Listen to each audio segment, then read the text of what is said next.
The interbanks do currency swaps, in which they exchange principal in two different currencies at the beginning and then re-exchange the same amount at the end.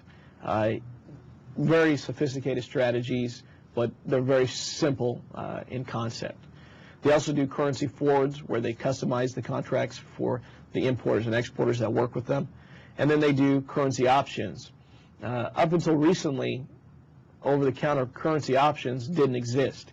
Many Forex dealers have now started creating them, and there's starting to become a groundswell development of currency, over-the-counter currency options. It's very exciting opportunity and something that many beginning Forex traders should definitely look at as an opportunity to trade. But for a long time, interbanks and dealers had already traded that. How OTC currencies work is they're done in pairs, and it's very different from how exchange-traded currencies are done. And the pricing is done where you buy one currency and you sell the other. So, for instance, if you're trading European currency versus the US dollar, you would, and you thought the euro was going long, you would buy euros and sell dollars. They're always done in pairs like that. And these pairs are done in multiple permutations. So, for instance, what is known as cross-rate currency pairs, you might buy European currency units and sell Swiss francs because you believe the Swiss franc is weaker than the European currency. And that's how they're done in the OTC market in a pairing situation. And the first quoted currency is known as the base currency. And what they mean by base currency is pricing.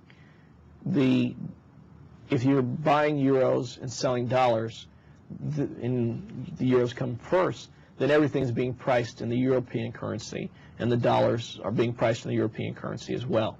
Vice versa, if you were buying dollars and selling euros, then everything would be priced in the US dollar currency, and which would include the euros as well. So the pricing is done based on the base currency.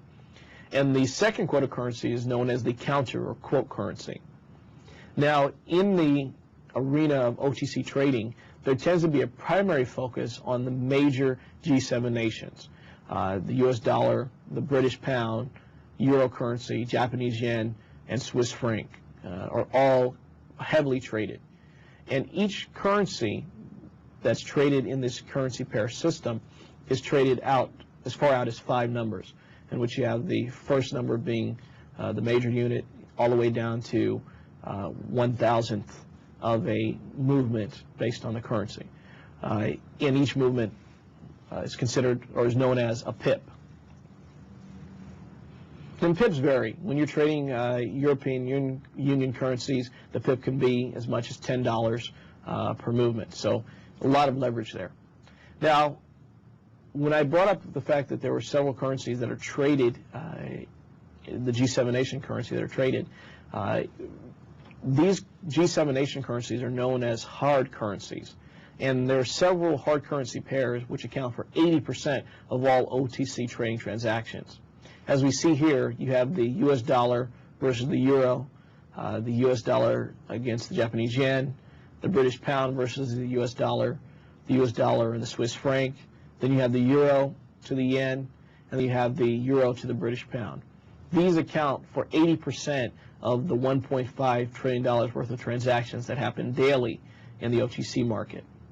There are also other currencies that are traded, such as I mentioned, the Hungarian forint or the Romanian leu, or any number of other currencies, the South African rand, which are traded in the OTC market. But these are known as soft currencies and actually have wider spreads and are harder to leverage. But they're there, and they're capable, and they're there for you to take a go at if you decide to.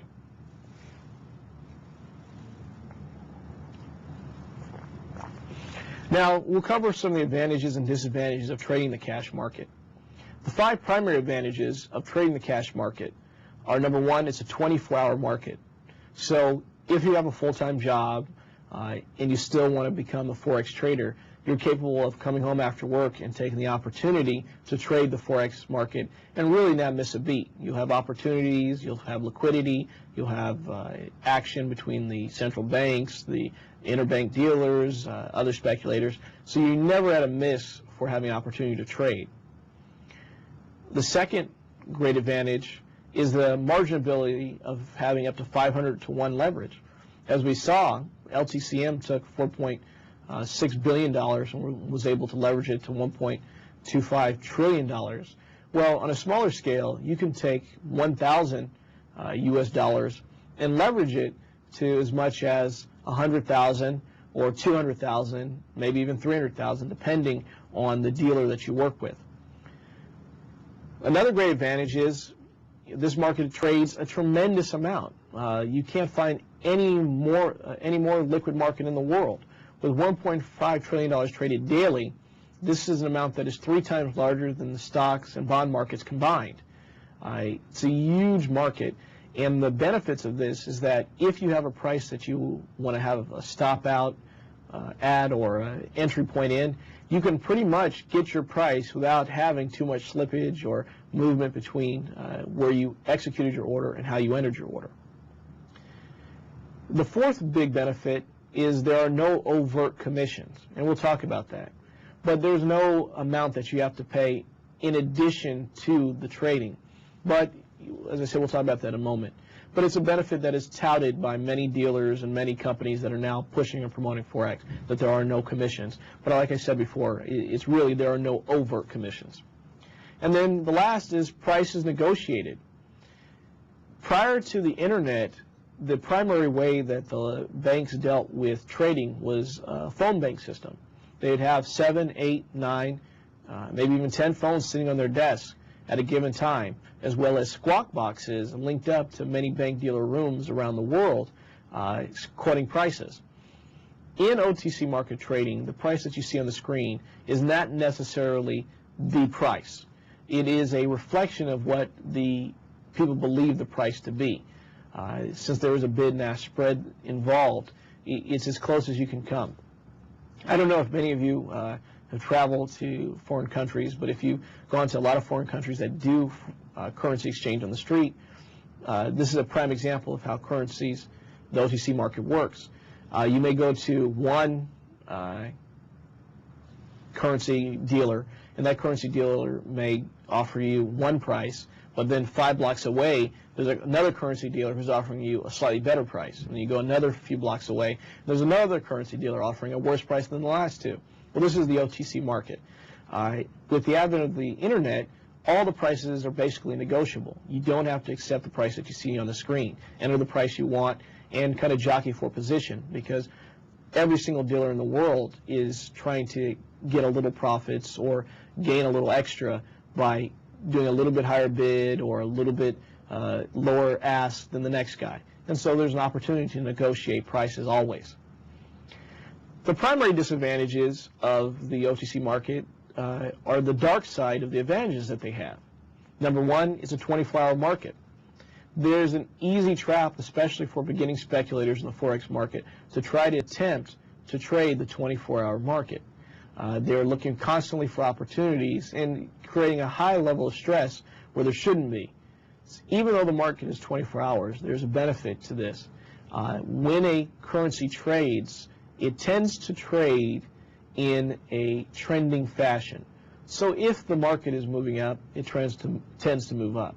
So there's no need to be constantly worried about being in or out of the market. Oftentimes you just need to take your profits or your losses and walk away. The second problem is the dark side of leverage. It's easy to over leverage in the over-the-counter market. And since that's the case, many dealers have installed automatic safeguards in their programs that automatically liquidate your positions once you get to certain levels. So if you're at 50% of your margin level, they'll close your position out immediately, irregardless of whether or not you could have held on or irregardless of the market bounce back, because they realize that the amount of leverage that they offer tends to be in excess of what most people need. Third, there's no centralized marketplace. By its very nature, the over-the-counter market has no way of really providing direct information. The figure that is pretty much bandied about is a loose conglomerate figure developed by the Federal Reserve Bank of New York of $1.5 trillion.